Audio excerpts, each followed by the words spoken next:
watching The End Zone, sponsored by Lucky Star Casino. And welcome to another edition of The End Zone along with TJ Eckert. I am Colby Daniels. My gosh, this is such a great time of the year. I know I said that last week, but the NCAA tournament is in full swing. We had opening day in Major League Baseball this week. So many great things happening. I'm already starting to get the gears turning on my Masters drafts that are coming up because, you know, you got to enter all the Masters pools. Like, it is a great time to be a sports fan, TJ. If you're a curmudgeon, you would say it's been a horrible year for the NCAA tournament. I've heard that so many times. People think this is the worst NCAA tournament that they've seen in recent memory. I don't care. I just love the bracket. I love March Madness. I love everything about it. So, yes, this month-ish stretch is probably not just the month of March, but like from March into April is probably the best viewing that we have in sports on the calendar. And if you're a football fan, you have spring football to either get excited about or complain about the shortcomings of your football team. So all is right in the world. You mentioned people complaining about the NCAA tournament. First time in the current era of the NCAA tournament, the modern 64-team field, that we haven't had a mid-major make the Sweet 16, right? It's all major universities from the major conferences. Right, and then I think the Arkansas-Texas Tech game was the first overtime game of the NCAA tournament. That's in the Sweet 16. Like, I don't know how rare that is. Like, I don't have a stat for that, but that feels late. Like, it does. Surely there's an overtime game in the first round. So that's pretty bizarre.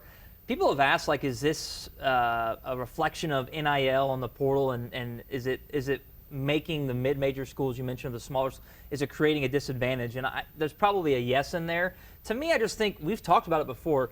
The bubble was weak, and the top 5, 6, 7 teams in the bracket this year were leaps and bounds ahead of the rest of the field. And so I think it's more that than NIL in the portal. But you were shaking your head. You feel like NIL's really created a divide? I think in football, NIL has created more parity than ever because there are more schools that are willing to spend dollars for football than in basketball, where everybody is scraping for more money. And I think there are a few programs that have a lot more money to spend. And in basketball, one player makes all the difference, where in football, one player isn't necessarily, I mean, unless it's maybe a quarterback, isn't necessarily going to make or break your team the next season. So I think just the amount that one player weighs on the production of a team in basketball is completely different to football. But yeah, I think it's a major reason why, and there's a good chance that this may become the norm. And we'll hit some of this in Smash or Punt a little bit later. Sweet. But look, I could do with a few more buzzer beaters in the NCAA tournament, but outside of that, it's been fun. And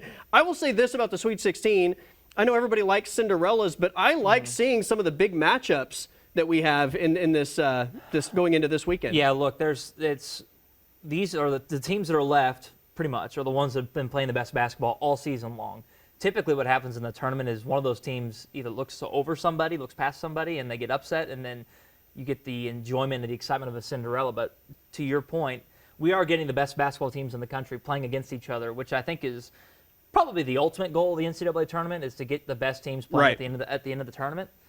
It doesn't make for as many fun storylines, but the quality of basketball is going to be higher than it probably has been in past tournaments. Sure. I know that there were some fun games, especially with Texas Tech and Arkansas on Thursday night, where Arkansas had a 98.1% chance of winning with 9 minutes to go in the game, and ultimately it turns into Texas Tech winning in overtime, and what a fun atmosphere that was, and good for the Red Raiders. In terms of women's basketball, TJ, we're getting ready for the Sweet 16. OU going back to the Sweet 16 for the first time since 2013, and they'll run into, one of the blue bloods of college athletics, right? The UConn women's basketball program. The men fell to UConn last week. Will the women suffer the same fate? It's going to be tough, and I think the roster that UConn's put together is quality, but the name across the chest means something. And then when you have an elite player like Paige Beckers that you're having to deal with if you're OU, that makes it challenging as well. The fact that they've made it to the Sweet 16, I think, kind of got the monkey off their back in that sense. Right? Like that had been such a struggle for you. So I'm wondering if that will play into them making it this, right? Like, we've made it this far, now we can kind of relax a little bit. Well, I don't think making it to the Sweet 16 was the goal of this team. But now that they've done it, I don't know. You can go about one or two ways. You can either play with house money and just kind of play loose and free, or it could just be like, this is what we wanted to do, and we're here, and whatever else happens is great. I'm hoping that's not the case. I hope they play well. Sometimes it's like just get to the tournament, and then then after that, maybe you don't have the same fire burning. Correct. Or for them, they've lost in the first round 3 straight years under Ginny. They finally have advanced to the Sweet 16, and you hope that they want more than that, and they aren't just now satisfied with what this season has produced. If you're just satisfied, though, you will get run out of the gym by Paige Beckers and this UConn team. And the OU women who had their media availability today were asked about facing UConn and Paige Beckers specifically. Obviously, you look at UConn and they've been a dominant program for years, and they still are. I think just looking at Paige Beckers, obviously she's a great player. I do think that the SEC has gotten us ready for really good guards. I mean, you look at Georgia Amore, and we got to play Kentucky twice. So I think just learning from things like that will definitely benefit us in this game. Peyton Velhurst there, the senior guard for OU. Look, I know that you are battle tested without a doubt going through an SEC schedule. Paige Beckers is on a whole nother level, and I don't know that I would compare anything to what you're going to see from Paige Beckers. That's the the Michael Jordan, it became personal with me meme. Like, that's, you just don't want to, just don't poke the bear. Just, right. That was a good answer. It was a good answer. Nothing against Peyton Verhulst. That was a good answer. But she could have left it at, Paige Beckers is a great player, and we're going to have our hands full. That's it. That's all you need to say, and but we'll see what happens. I'm sure, even though there was nothing bad there, that will probably be used as fuel. I'm sure it will. And again, Paige Beckers is not the one that you want to make angry in a game like this. All right, let's take a timeout. That game is set to be tipped off 4:30 Central Time on Saturday. We'll come back and talk some Oklahoma State spring football next here on the End Zone. Welcome back to the End Zone, where we have to spend a little time talking some football. Yes. Spring football, to be more exact. It feels like it's been forever since OU started spring football, right? I mean, that's true. I remember going to that first media availability with John Mateer, and they were introducing Jim Nagy as the GM. That feels like a long time ago. OSU just had their first spring practice this week. So it feels like they're getting started much later, but their spring game is only 1 week after Oklahoma's finale. But they did have, their introduction to spring earlier in the week. It's a 4-quarterback QB battle, TJ, which I don't know how you are able to give 4 guys equal opportunity to even determine which one is the best. Yeah, it's hard, and you mentioned equal opportunity. It's probably not going to ever work out that way. It's just there's not enough reps to go around at that point. At some point, and it might be early in spring, probably 3 of them are going to separate themselves. And then at that point, 3 is much more doable. The question is, who's it going to be, right? And I think Mike Gundy got asked about, was it 2012, the quarterback competition they had? It was J.W. Walsh, Clint Shelf, and Wes Lunt. Yeah, man, blast from the past. It's similar to that because there's just so many names. And at that point, and you maybe correct me if I'm wrong, there wasn't a guy that had kind of been there and done that, right? These were 3 new players coming in. That was coming off the Brandon Whedon. Right. So that's similar to what we have here. And I'm not sure. I can't pick a favorite right now. I know you were at practice. Maybe there was a guy that, when Alan Bowman was there, I know he wasn't everybody's favorite, but he carried himself like a starter to me in practices. And so I don't know if there was one of those guys to you that stood out. Maybe Garrett Rangel, because he's done it before already there at Oklahoma State. It'll be interesting to see how that plays out. I wonder with Mike Gundy, he's always valued experience, right? Yeah. And whether you have guys that maybe are better playmakers, he wants a guy that's been there, done it, isn't going to panic, and isn't going to turn the ball over, right? He'll take a guy that's going to play it safe and not turn the ball over over somebody that may commit a few turnovers but also give you some wow moments. That, to me, would probably point more toward Garrett Rangel than the others. But, this is a wide-open new era of college football, and you have to worry about maybe losing guys if you don't call their number. So we'll see how he navigates this. History would say that Garrett Rangel is probably the guy, but we're in a new era, and Mike Gundy has addressed how different college football is. And it's not about development anymore. You got to play them immediately. So from that standpoint, he might have a different thinking process than he's traditionally had. I think in the early stages, though, it's just going to be about the intangibles, right? It's going to be about the guys who maybe carry themselves as leaders, who maybe, put more on their shoulders and take it upon themselves to stay after practice, or, just all the little things you hear coaches talk about. And it probably is those things that's the first separator and then you start getting into the on-field stuff. There's 4 guys that are capable. We've only seen 2 really play, right? Right, so that's Garrett right. Rangel, then Milwaukee Smith played a little bit last season. Zane Flores has had a ton of potential around his name, but we haven't seen him yet. And then Haas Haney. Haney? Yeah. Well done. Nailed it. That's not how it's spelled. Hedgney. Yeah. Didn't play at all at TCU, but Right. he's been with Meacham and understands the system. So I would expect the first 2 to pop off initially with Rangel and Milwaukee Smith, and then from there it's just whether the potential of Flores and Haney kind of burst through. For what it's worth, the order that they went through drills on Tuesday at least was Garrett Rangel first, Zane Flores second, Haney Haney third, and Smith fourth. Okay. So that was the order that they did all their drills in. All right. That doesn't necessarily mean anything, right. but just for what it's worth. Now, yeah. I do want to play one Mike Gundy clip because we got Mike Gundy being Mike Gundy earlier this week where he lost his phone. He tells a little story. Mike Gundy is all of us when he loses his phone. Because I lost my phone last week for 3 hours, and I got Worst lucky. 3 hours of your life, right? Well, yeah. I mean, you're just in panic mode, like losing a kid. You know. All the things that are in there. And I got lucky. Somebody, it was outside on a downtown sidewalk. And you know, so most people are going to get it, sell it for $200 and black it out, whatever. I go back there 3 hours later and walked in the store. I didn't even go in the store. And the gal goes, "You're Mike and you're looking for your phone, aren't you?" And I said, "How'd you know?" She said, "I could tell by the look on your face."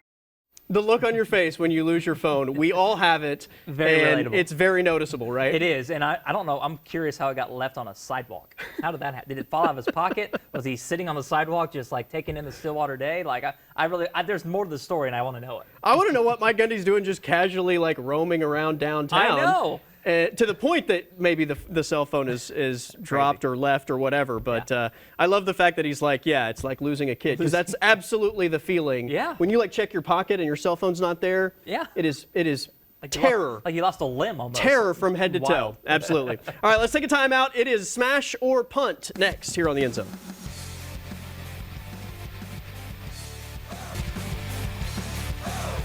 All right, welcome to this edition of Smash or Punt. I'll make a statement. If you agree with it, you smash it. If you disagree with it, you punt it. Very simple concept. Yes. Let's start with Wyatt Hendrickson, OSU heavyweight wrestler, wins the national championship, upsets the gold medalist Gable Stevenson from the Olympics. I mean, some are calling it the biggest upset in the history of NCAA sports. So my question to you is, Wyatt Hendrickson's win is on the Mount Rushmore of OSU sports athletics moments.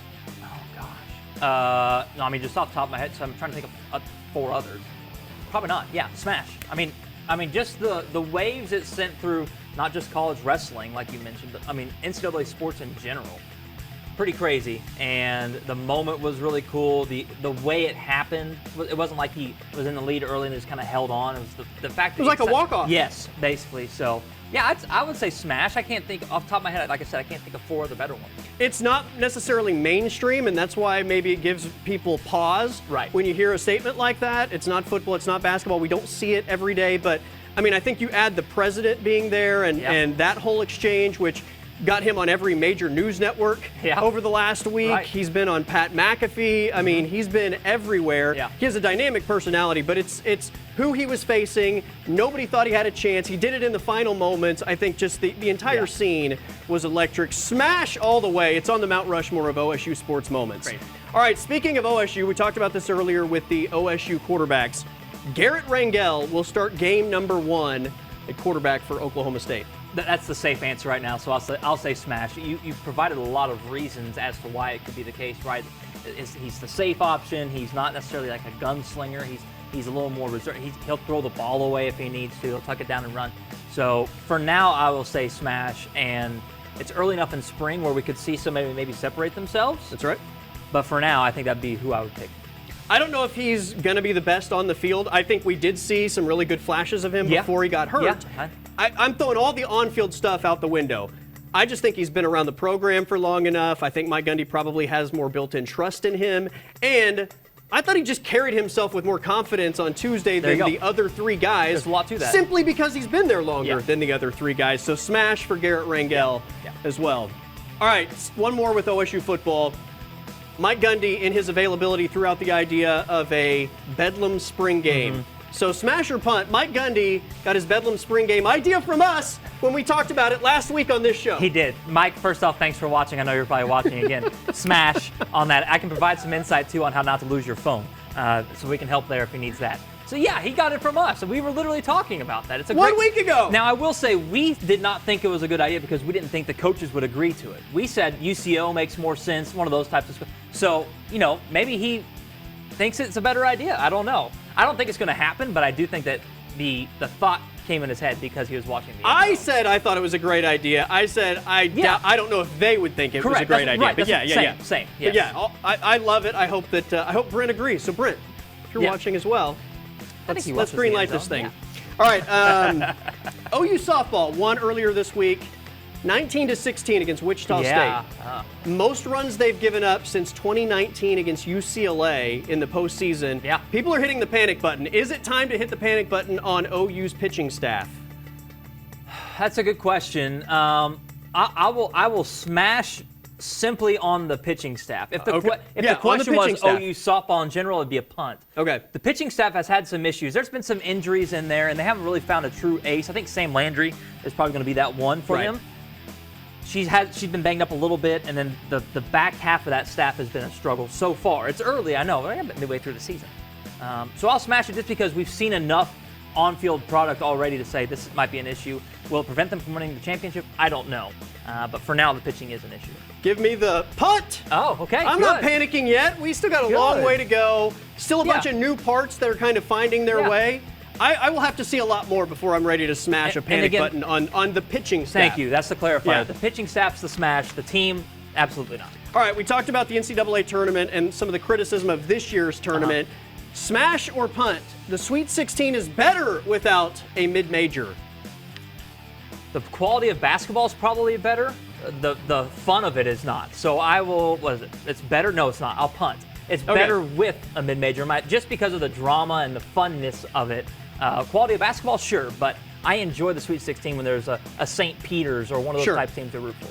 I don't want a bunch of Cinderellas, but one would be nice, right? At least one would be nice. Right. I don't want 5 Cinderellas in the Sweet 16, but one would be nice. So I will punt. The Sweet 16 is not better without a Cinderella. Yes. Give me at least one. Agreed. And that is it for this week's edition of Smash or Punt. We're going to come back, and I don't know what there is left to say about Thunder basketball, but we're going to try to say it as we wrap up this week's edition of The End Zone next.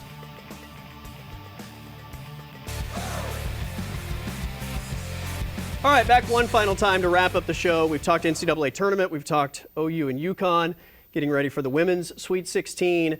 Opening day took place this weekend, spring football. We got to talk Thunder basketball, although I think we've given them every gigantic compliment that is out there. I don't know what there is left to say other than at this point they're just getting coaches fired. I think Grizzlies fired their coach. They're 5th in the West. Now, they looked horrible the last, whatever that was, 5, 6, 7 minutes against OKC. But, they're blazing a trail through the West right now. It's crazy. Set the franchise record for wins, at least since they've been in Oklahoma City. I think 64 is what Seattle won at one point when they were the Supersonics. So they could win 70. They got to win out. It's crazy to think that could happen. It's only happened twice before. But, there's not enough superlatives or, things you could say about the Thunder we haven't already done. They're breaking records in terms of margin of victory and how dominantly they're winning. I know they're not going to break the record for wins in a season, but I think the fashion in which they're winning games is comparable to that type of record. There's just nothing else to learn, I guess, about this team. We just need to get to the postseason and start again to, I think, really start digging into the Thunder because they have done everything and more in the regular season, and they are just annihilating everything in their path. I think it was when they got to 60, they had 46 wins by a double figure, so now 47, right? Because they could beat the Grizzlies by double digits. So those 46 wins, when I did the math, would have been the 3rd most wins in the Western Conference by themselves, right? That's how dominant they've been and how consistently they've been winning by double figures. So, the question will be, can they do it in the postseason? And then what will they do when teams take away Shea like they've done a few times here down the stretch of the season? And we've figured it out, or they've figured it out to a certain extent, and they're still winning games. So curious to see what it looks like. I've said it for months now. If they're healthy, I don't think anyone is going to stop this train. They're going to win an NBA championship. Yeah. Now, throw in a few injuries, and it could be a completely different conversation. But the other night against Memphis, the good thing was we saw J-Dub back out there. All the bench players were available. I mean, this team feels like it's getting healthy at the right time to make a big-time run. Yep. All right, that is it for us this week. For TJ Eckert, I'm Colby Daniels. Everybody have a great weekend, and we'll do it again next week.